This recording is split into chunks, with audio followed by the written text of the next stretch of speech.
Tonight, new rules making it easier to criminalise protesters are ruled unlawful, just as the government signals it wants to go further to tackle pro-Palestinian demonstrations. The High Court rules that the then Home Secretary Suella Braverman acted unlawfully last year when she made it easier for police to criminalise protests. Just as Lord Walney, the former Labour MP turned crossbench peer, carries out a review for the government saying that police need more powers because of extreme political activists targeting Britain's democracy. I'll be speaking to him. Also tonight, the government confirms victims of the infected blood scandal could each receive payments of more than £2 million. I'll speak to Sir Robert Francis, who's going to run the compensation scheme. What's the cost of going green? We've got a special report hearing from the communities who fear they'll pay for policies designed to save the planet. And as the Prime Minister and his Austrian counterpart make small talk about each other's dogs, we've got a quiz for you. Can you identify some other famous political poochers? All that and more with Baroness Warsi and Jess Phillips, who will be with us for the next hour. It's Tuesday, I'm Sophy Ridge live from Westminster, and this is the Politics Hub.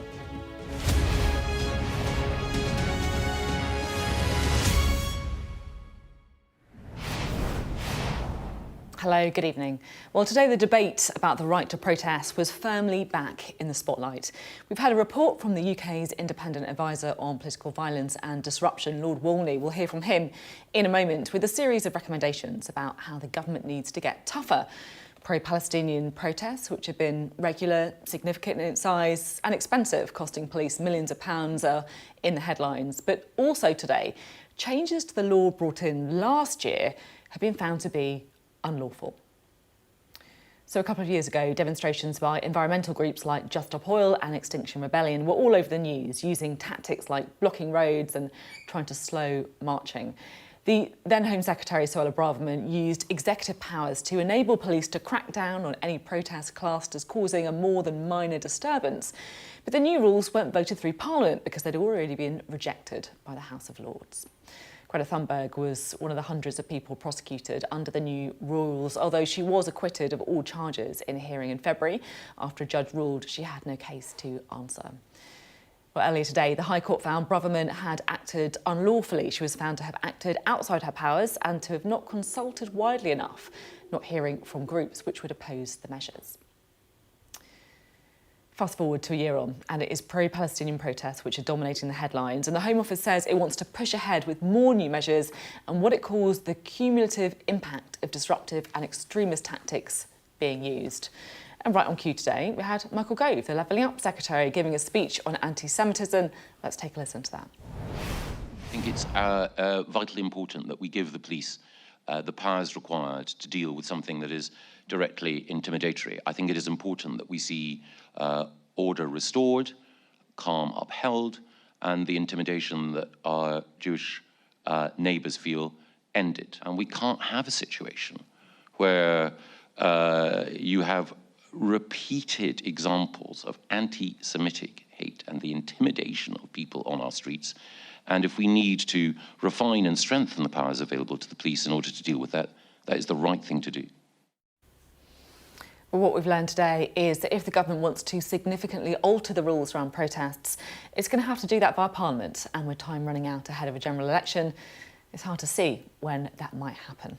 Well, let's bring in our political correspondent, Tamara Cohen, now, shall we? And Tamara, look, it's one of those issues where I'm sure all of our viewers will have very different views on it. It's a difficult one to get right, that balance, isn't it?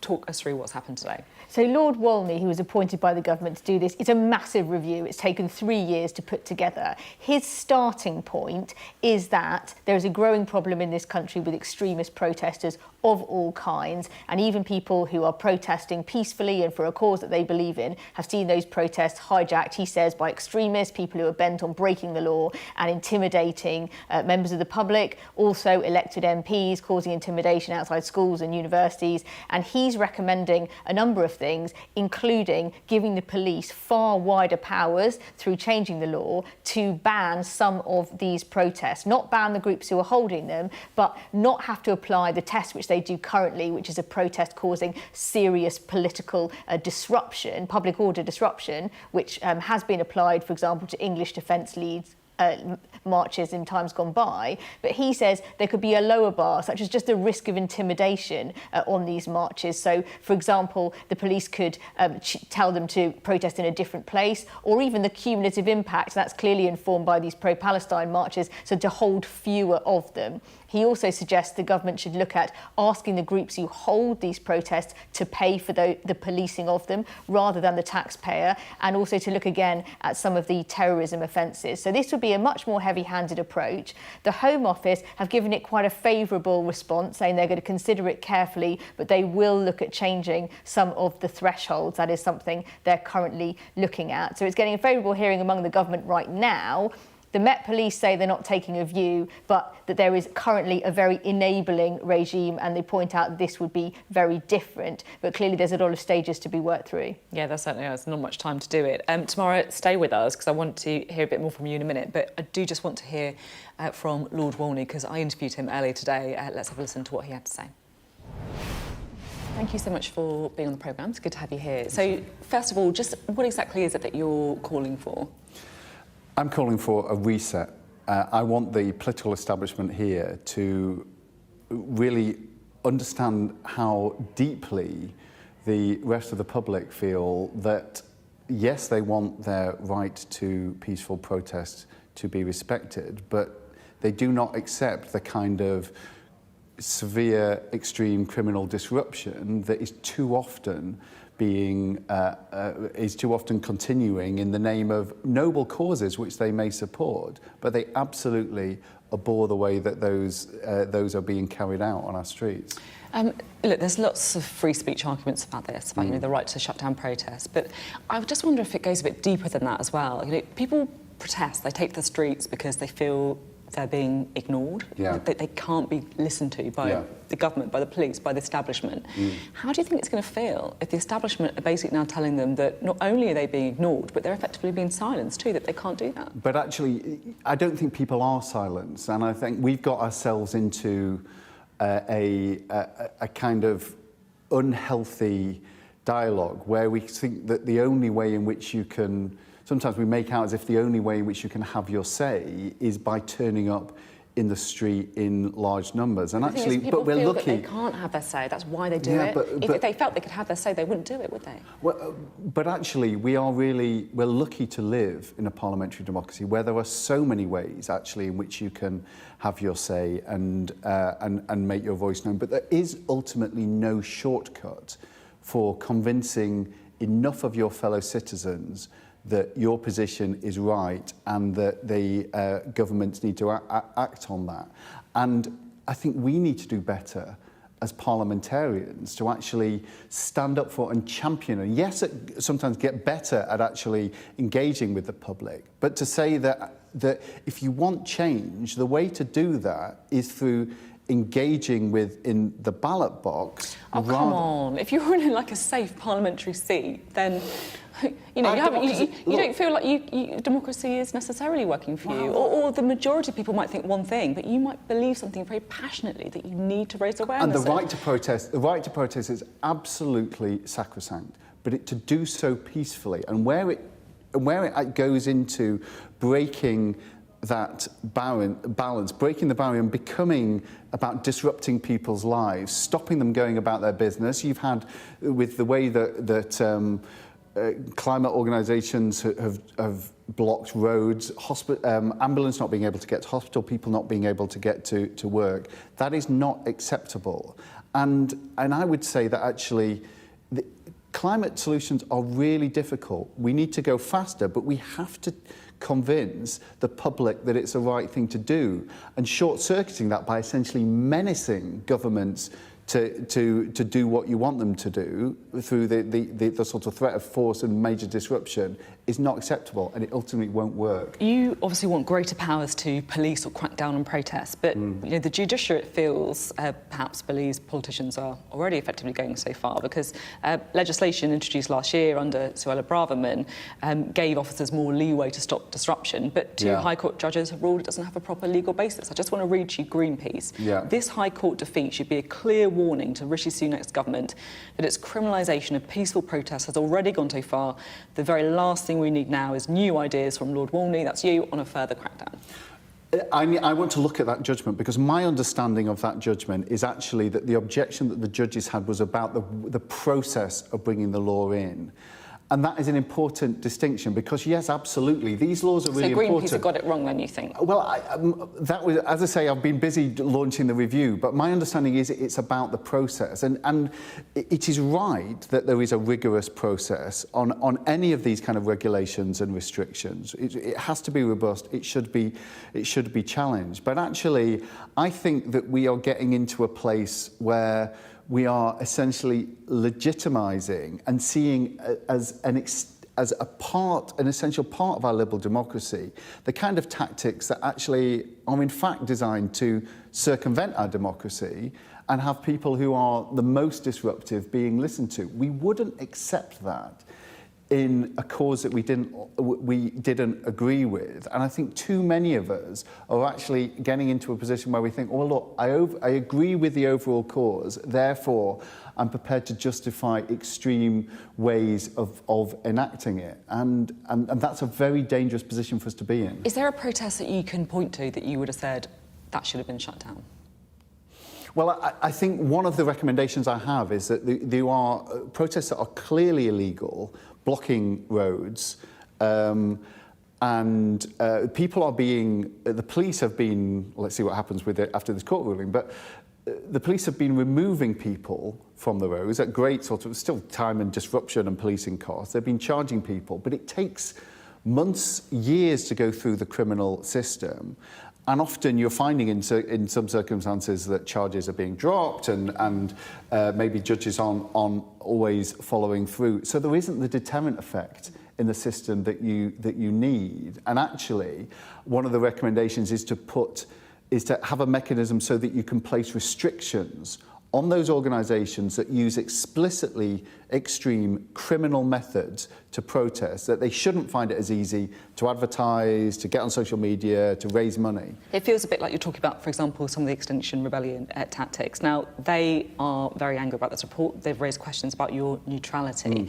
And your register of interests shows connections, doesn't it, to oil and arms industry. So they've said it's shameful for the Home Secretary to commission a supposedly independent report for someone who acts as a lobbyist for both the fossil fuel companies and the arms companies whose profits are threatened by the activities of the group. Look, that isn't the case. My interests and declarations are formally recorded as you would expect. But look, so what's wrong about it? What's wrong about it? Well, I have. I'm not a lobbyist, of course not. Okay. But I have worked extensively on this report for 3 years. I mean, I've commissioned... But let's just... But you asked what's wrong with it. So I have commissioned polling, I've done extensive literature, I've engaged wide, including actually with Extinction Rebellion, and I've produced quite a long document with 41 recommendations. It's going to be for government and for opposition to think that through. But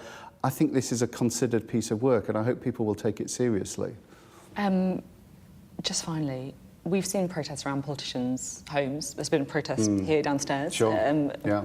With David Lammy speaking. People are unhappy about the stance of Labour on Gaza, so there is protest literally in this building as we're speaking.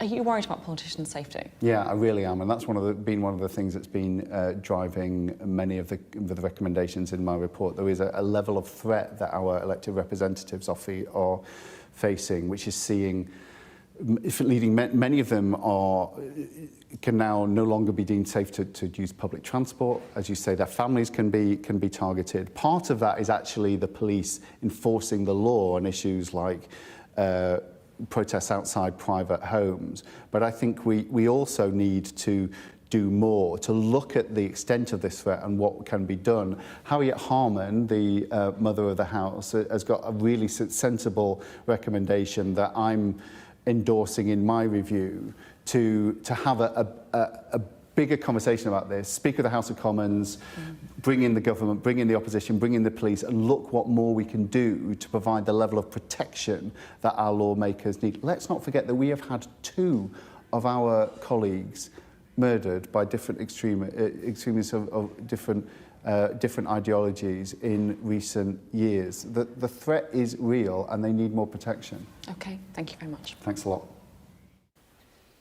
Well, Tamara's still with us. Tamara, what jumped out from that interview? I think the key question here is any of this going to happen? It's interesting that Labour have not officially commented on the report, either for or against. It's not clear this is a road that they want to go down. You've had the High Court on the same day as this report came out saying that when Suella Braverman, the former Home Secretary, tried to change the law last summer in response to Extinction Rebellion and Just Stop Oil gluing themselves to roads and so on, that she did it unlawfully because they couldn't get it through Parliament. The House of Lords rejected it, so she used her executive powers to say to the police, the definition of serious disruption has now changed from something significant and prolonged to more than minor. And the judges said, no, more than minor is not really the test. You didn't do this lawfully. Now, the government are trying to appeal that and it's still in force for now. That does suggest that in order to get consensus for this and make it stick, that any government who wants to introduce these changes will have to do it through Parliament. That does take time, and we've got an election on the horizon in, at best, a few months. So I think the serious question, although Lord Walney said this afternoon some of it could be done quite quickly, a lot of the bigger ticket recommendations will take time and they'll take the government's political will to do it. Yeah, it certainly will. Tamara, thank you very much indeed, Tamara Cohen, explaining to us there. Well, as Tamara was just saying, the Home Office has said they do plan to appeal after those changes brought in by the then Home Secretary Suella Braverman last year were found to be unlawful by the High Court on the very same day, of course, that Lord Walney launched his report. Right, let's bring in our duo for tonight, shall we? I'm excited about these two, I have to say. Conservative peer Saeed Abbasi and Labour MP Jess Phillips. Great to have you both on the programme with us. Yes, all right, no worries. Jess, what's your take on all this? I mean, I'm not going to lie and pretend that I've read the report or even 41 of the recommendations, but having listened to that, look, I think that there is a blurring of the lines when it's outside people's homes and it's putting people at threat. And actually, I've seen a change over the last 5 years on how seriously that sort of aggression towards politicians is taken, and there's no perfect system, but it has, in my view and my experience, it has improved. The police take it quite seriously, and I imagine that's a mixed picture across the country.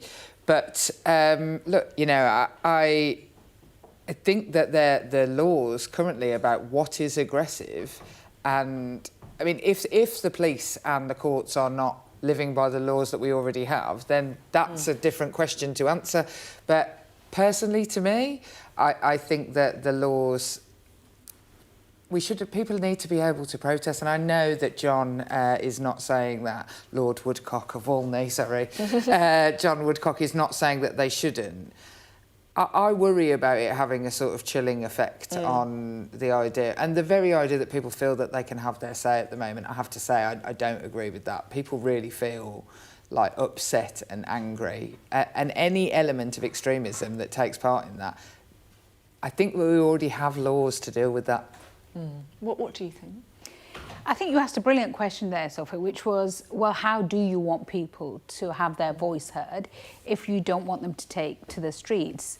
And protest is a moment of last resort. It's a moment where people feel like the parliamentary democracy is not hearing them. And, you know, whether it's in relation to climate change, where unfortunately, as a government, we have rowed back on many of the commitments that we made, or whether it's on the war in Gaza, where we're now into month 8 of this terrible slaughter, where we've seen so many people, innocent people, die.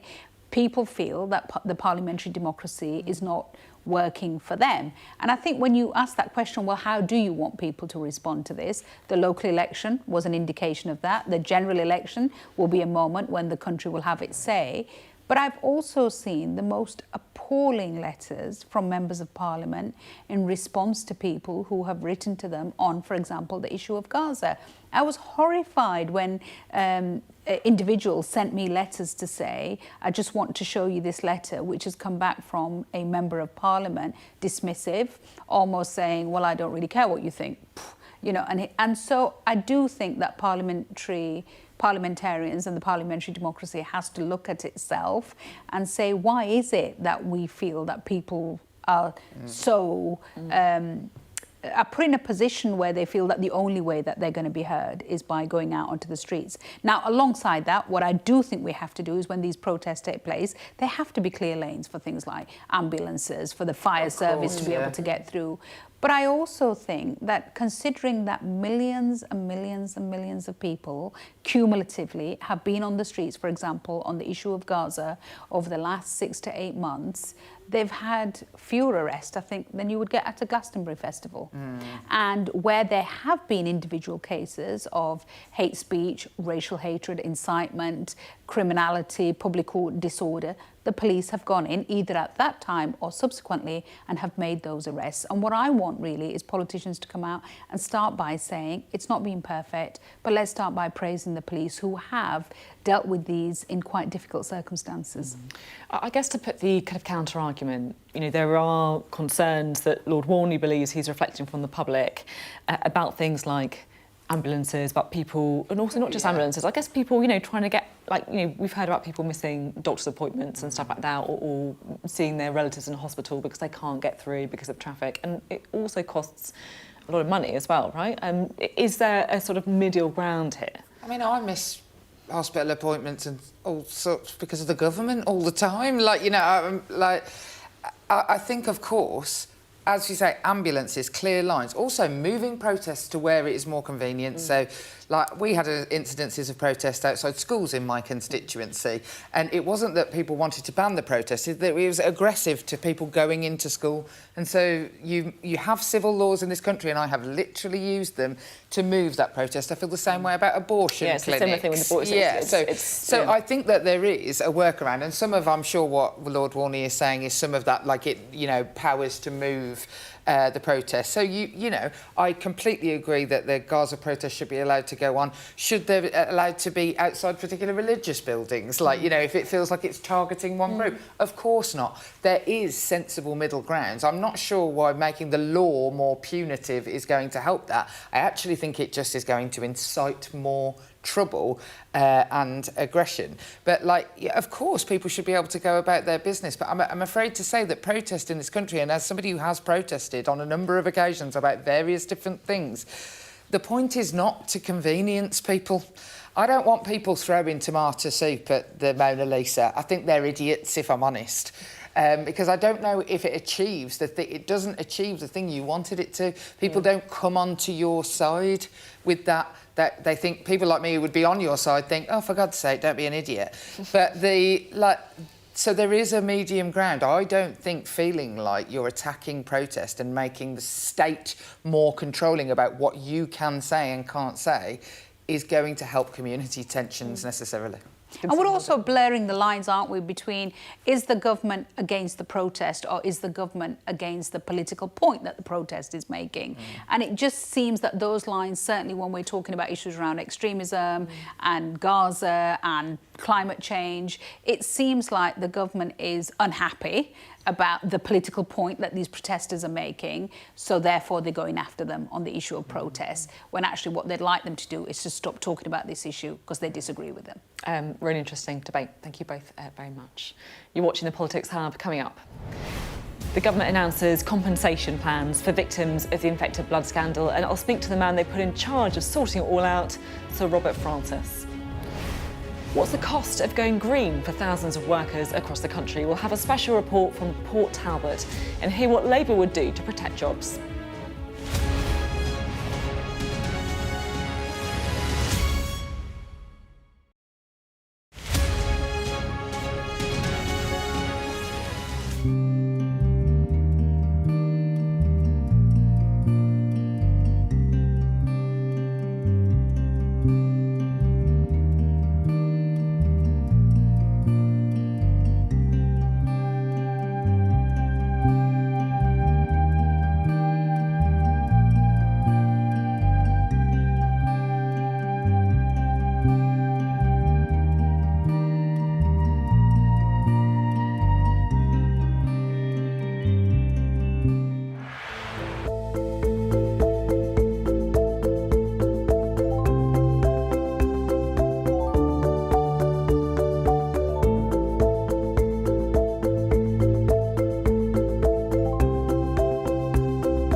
I'm Greg Milam and I'm Sky's chief North of England correspondent.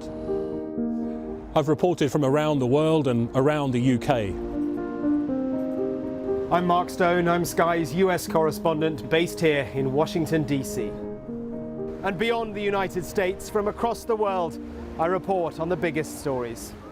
I'm Stuart Ramsey and I'm Sky's chief correspondent. I'm David Blevins and I'm Sky's senior Ireland correspondent. I remember some of the worst of the violence here. I'm Alex Crawford and I'm Sky's special correspondent based in Istanbul.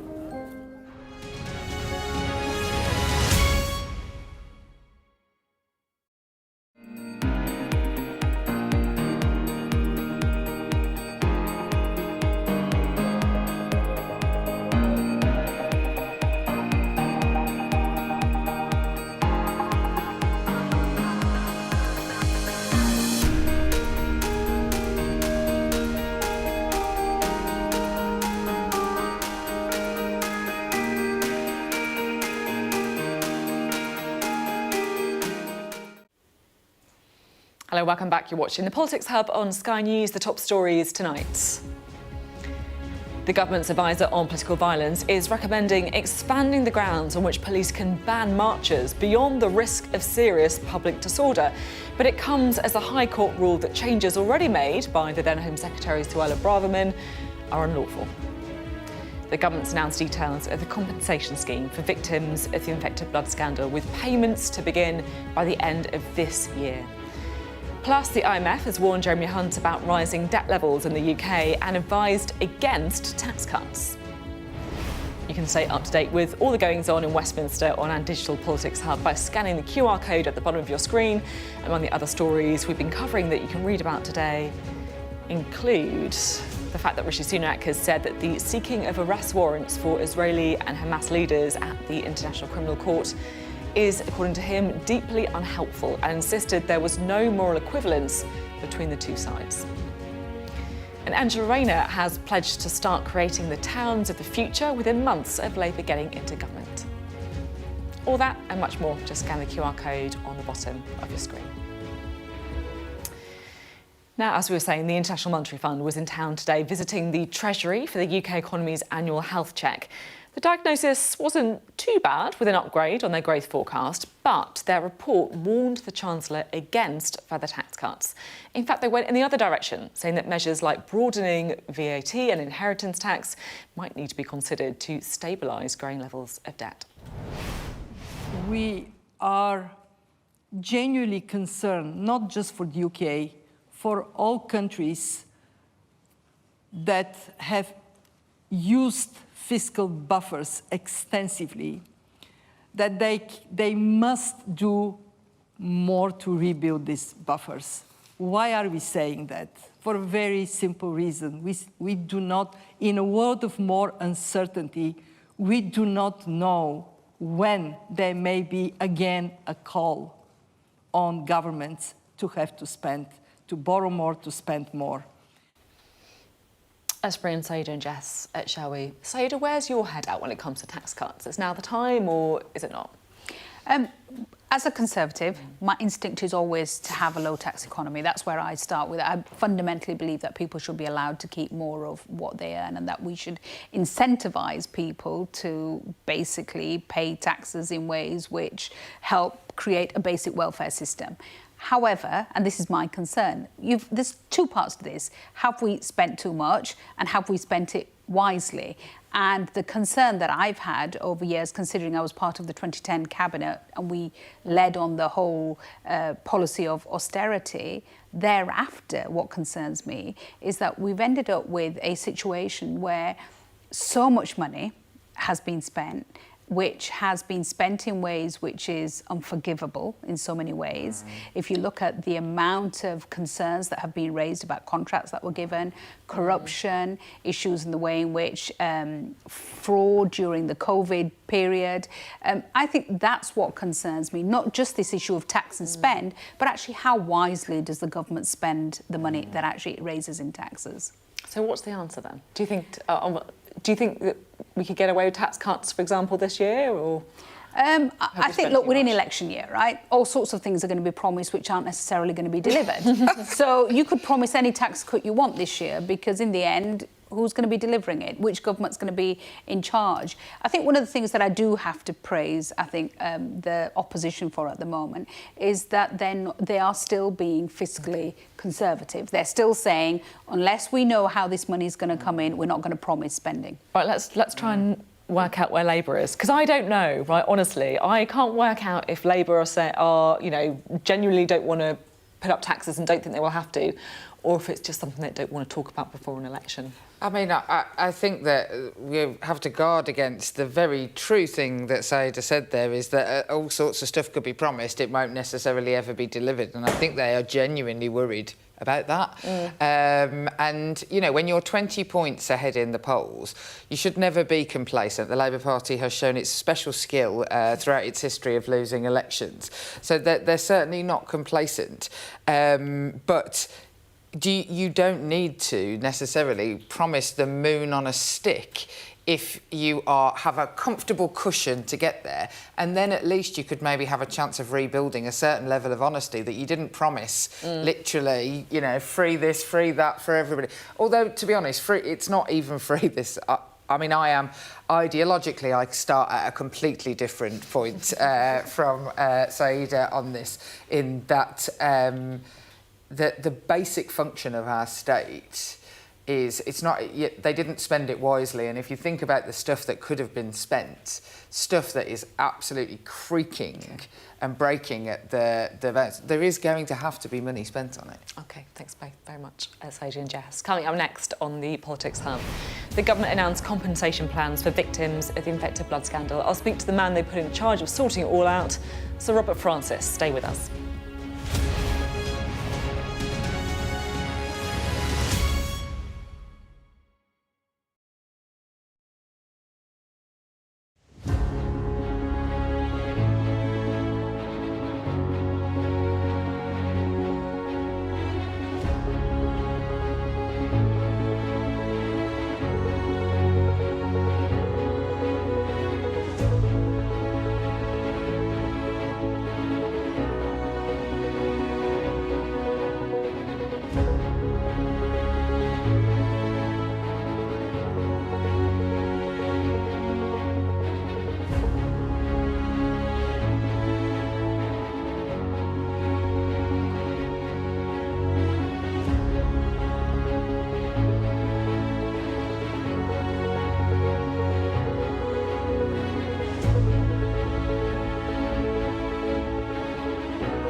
Hello, welcome back. Well, the government confirmed today that victims of the contaminated blood scandal will receive compensation with interim payments of £210,000 and the final bill perhaps even reaching £10 billion.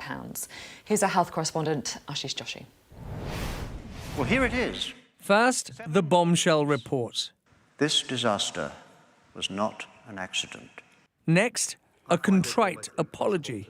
I want to make a wholehearted and unequivocal apology for this terrible injustice.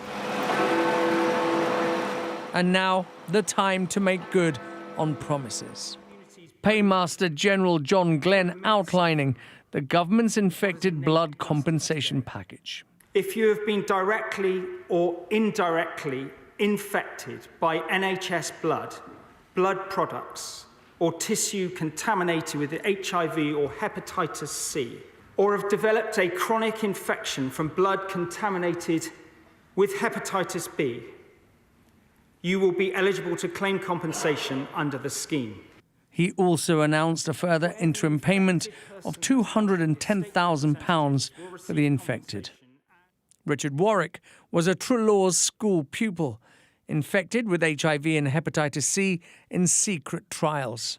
The sinister episode earning its own chapter in the infected blood report. Those that are the most severely infected, they're going to give them another interim payment simply because of the death rate.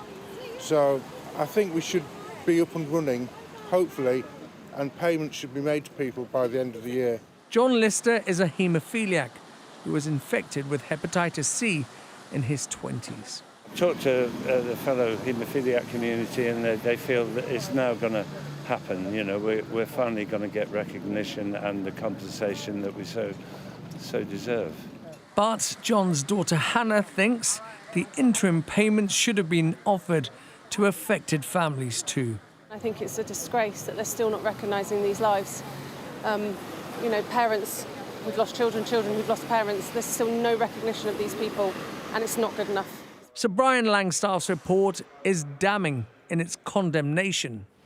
Public inquiries are not set up to determine criminal or civil guilt. That's up to the courts to decide. But it doesn't mean that individuals can be stopped from trying. His support in delivering this scheme will be... Stu McLean was infected with hepatitis C after he was wrongly diagnosed as having a blood clotting disorder as a 9-year-old. In the report, it says the treatment administered to Stuart showed a cavalier disregard for safety. Schemes don't bother me. I want criminal. I've always wanted criminal from day one. And I'll be happy with criminal. Schemes and money don't mean nothing to me. These doctors need to be held to account. For some, the battle for justice is not over. But others will now draw a line under the horrors of the last 40 years. Ashish Joshi, Sky News in Westminster. Well, I'm very pleased to say that with us now is Sir Robert Francis Casey, who was today confirmed as the interim chair of the Infected Blood Compensation Authority. I should say also, of course, did that landmark review into mid-staffs as well. I have honestly just been completely heartbroken, to be honest, by some of the stories that have emerged over the last few days. And I know we've known some of these stories for longer, but I've found them very hard to get out of my head. When you were announced as the interim chair, campaigners in the public gallery, they cheered. How did that make you feel? Humble. I had the privilege of meeting quite a few of these people, obviously, when I did the framework review, because I thought it really important, as I still do, to listen to these poor people who've not been listened to for decades in order to inform what we do. So I listened as much as I'd had time to do then, and of course I'm now determined to do that again, so that we can find out what they think about the proposals the government have put forward. Did you have any initial sort of a reaction to the proposals? Well, my initial reaction is this is a serious attempt by the government to provide proper and fair and proportionate compensation to this group. Well, obviously it's very complicated, and it's important, I think, that we check up, really, whether it has met all the needs that should properly be met. And I guess that's the listening, isn't it? That is the listening. And to be fair to the government, their advisory group, which has produced his, in effect, project they have, proposals they have accepted, themselves, I think, as I understand it, want to hear something from the community in order to validate their ideas. I think the thing that kind of gets me is just how long this has gone on for. It's decades, and I feel like a lot of ways these victims were almost kind of gaslighted by the state. They weren't listened to, they were lied to, and I guess my question is, what is going wrong with our state, with our establishment? It's not the first time this has happened. You know, you think of Hillsborough, you think of the post office, you think of mid-staffs. What's going on? Well, I think that mid-staffs is probably, looking back at it, a symptom of what Sir Brian Langstaff has now identified as a much more systemic, statewide issue. What has gone wrong? I think it's look at Sir Brian's report, I think, and you find a lot of the reasons there. A lot of it is understandable defensiveness that people have. Some of it is about the way systems of government work and how information is collected, what happens to that information. But at the heart of it, certainly was at mid-staff, and I think is true of this scandal, is it at the heart of it is not listening to the people the state is meant to be serving. Yeah. And I think that's what needs to be rectified. And in my small way, I would hope that through whatever I can contribute to this compensation scheme, that we actually change a bit of that and get things people being listened to. It doesn't mean they always end up deciding these things. Yeah. The government here has to decide how much money is to be paid out, how it's to be paid out. But people have to be listened to and believe they've been listened to and their views taken into account. That, after all, is what democracy is about, I would have thought. Yeah, that's a very, very eloquent way of putting it, actually. You did the mid-staffs report 11 years ago. I thought it was interesting where you said there it's a symptom of a wider problem that's been identified. And I just, I was reading, your letter to the Health Secretary at the time, where you were talking about the appalling suffering that people had suffered, patients not being listened to. I mean, you must feel that, that was 11 years ago. Has much changed? I think a lot has changed. About the present scandal, obviously, some of the lack of responsiveness has happened really up until, frankly, very recently. But a lot of the original culture out of which this terrible injury occurred happened long before mid-staffs. So you're talking about a historic period of time. I do think patients are, in general, listened to more than they were, but that's not to say that a lot more shouldn't be done. And unless we keep on pushing for that, and as president of the Patients Association, I would do that. Unless we keep on pushing for that right, it will be forgotten about again, and everything will recess once more. I read an interview where you said people still contact you with stories about the NHS. Yes, they do, sadly. And of course, we all read about these reports. I also get contacted by staff who feel they're not being treated well either. So, and I often feel quite powerless about that. Do you? That must be difficult. I guess this is a chance to make some change. Yes, I think this is. As I said, I think this scheme needs to be set up with us feeling satisfied that the people it most concerns have had their say about it. Their views have been taken into account.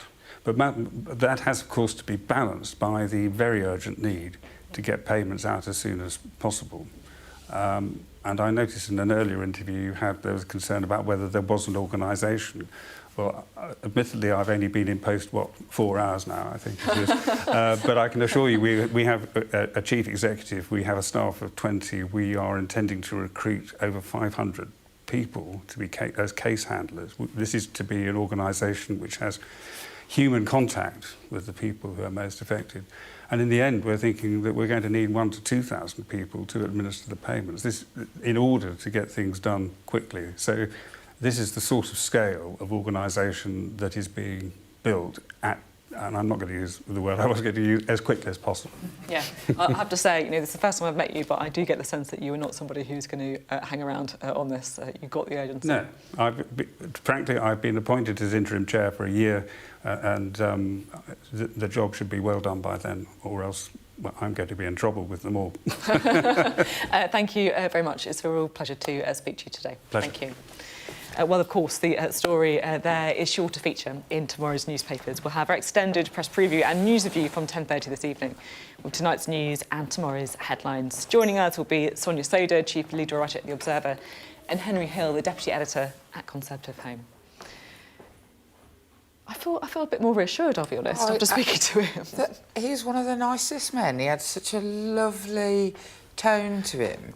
I believe him. I believed what he's gonna do it. And actually, if the victims of this scandal trust him, then he's already halfway there. But what I would say is that whilst those cases are historic, I'm afraid to say I still very much see state failure, cover-up and ignorance of people's experience of the systems of our state in various... If I think of the family courts, for example, I think one day in 20 years' time a Prime Minister will have to stand up and apologise for the things that are happening there still. So I think the NHS is better, but I think there are other areas that need some care.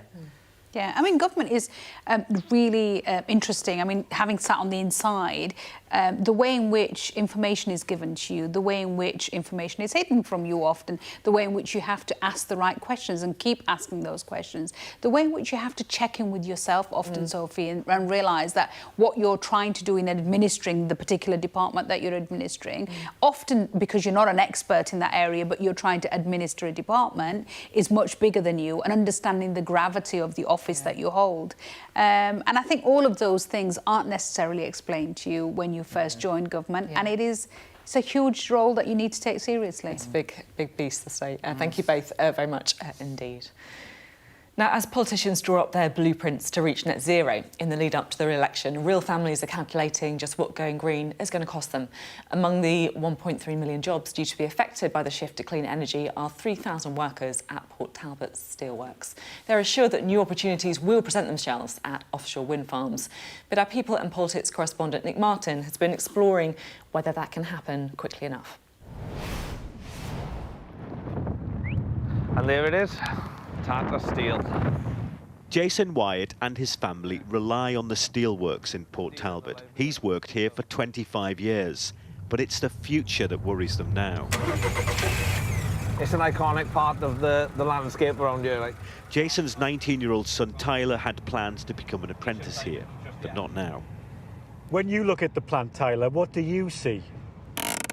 It just seems like a bit too risky for me to be entering into such a place where I wouldn't have a secure future and position.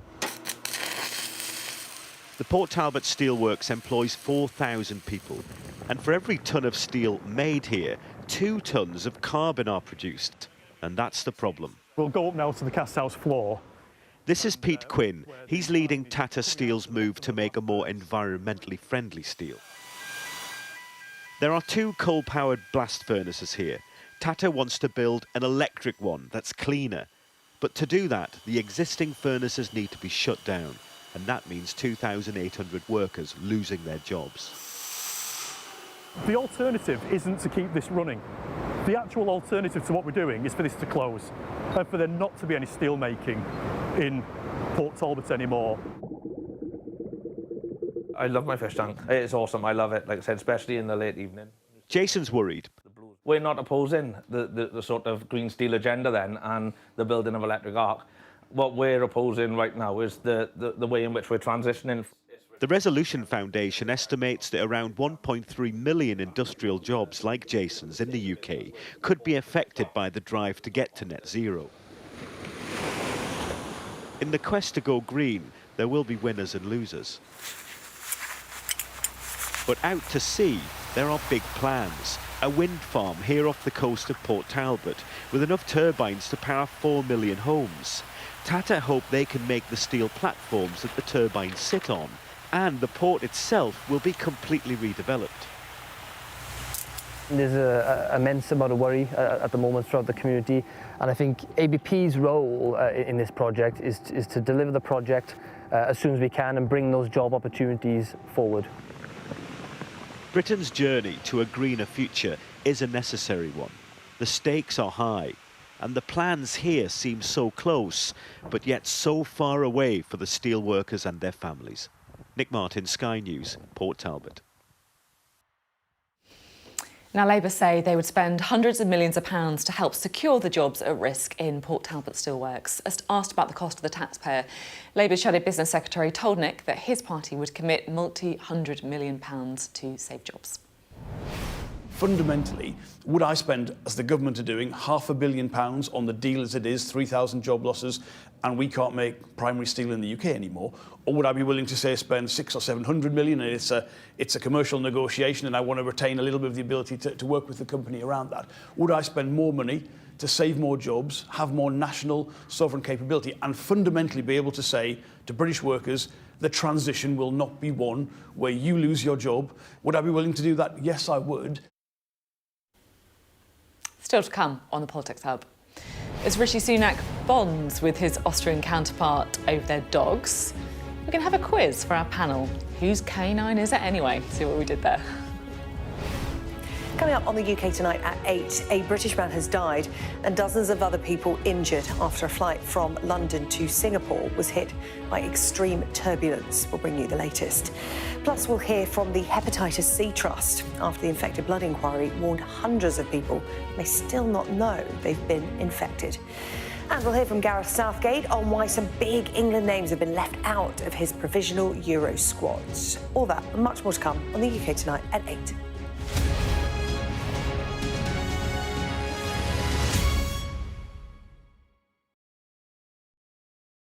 Every year we do a census of about 1,000 people. We actually ask them about their habits, and actually we included that, you know, what is your habit in terms of tea drinking, when do you drink tea? And actually we find that the 30 to 45-year-olds are the ones that are really turning to tea more away from alcohol. That's sometimes or often, and that can be at a home situation. Sort of 73% of people say tea is best in the house. So, and also it's people with busy lives. You know, you really want something that's going to be a pick-me-up. There's lots of teas out there. We've bought a range of teas here. What have you got? We've got some black teas, mainly black teas. About sort of 70% of the tea drunk in this country is actually a blended black tea. About 70% of that actually is from East Africa. So tea, when it first came to this country in about the 1600s, actually was green. And it was actually drunk as a tonic, as a health beverage, which most people don't realise. There's actually no tannins in tea. It's a very lazy methodology in naming. Okay. So we actually term these as polyphenols. Actually, there's a group of these called flavanthriols. Don't worry about the long, complicated name. Literally last year in the US, the Academy of Dietetics and Nutrition came out with a daily guideline for actually 400 to 600 milligrams. So you're putting milk in it? Yeah, just a tiny dash for me. So basically, if you consume 400 to 600 milligrams of flavanthriols a day, that's good for cardiometabolic health. So in that case, that's reduced cardiovascular disease, reduced risk of stroke, reduced risk of diabetes.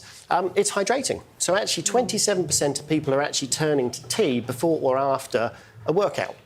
And actually, hydration is really important because a 2% loss in hydration status actually impacts your physical and your cognitive performance. So fuzzy thinking. So we need to stay hydrated, but really tea has all the hydration properties of water. Tea is as hydrating as 6 cups of water, but it's got all the other myriad of health benefits. Tea actually has the right amount of caffeine. It does have caffeine, but it's got the right amount of caffeine. You've got water, you've got L-theanine, you've got some fluoride there, which is good for our pearly whites.